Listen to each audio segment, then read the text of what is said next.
Welcome to Let Me Fix This. Enjoy the video. You start by softening the adhesive so it releases cleanly. Hold the bottle under warm running water or warm it with a hairdryer for 1-2 minutes to loosen glue. Heat weakens most adhesives. While heating, apply a drop of dish soap around edges to penetrate the sticker. Use a plastic scraper at a low angle to lift a corner. This prevents scratching. Once a corner lifts, peel slowly and reheat any stubborn area, so the sticker comes off in larger pieces rather than shredding. Once the sticker is off, you'll likely have a sticky residue. Remove it by applying oil or rubbing alcohol to dissolve remaining adhesive.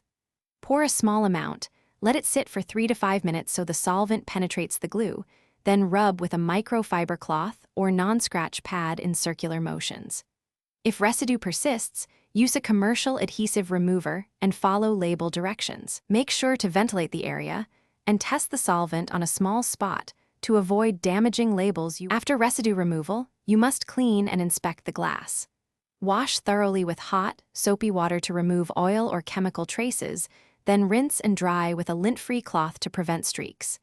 If you plan to reuse or relabel, ensure no film remains by wiping with rubbing alcohol and letting it air dry. Troubleshooting. If stickiness returns, reapply heat or solvent and repeat the rubbing step. Persistent adhesive may need gentle scraping with a razor held flat at a low angle while wearing. Thanks for watching. If you found this helpful, don't forget to like and subscribe.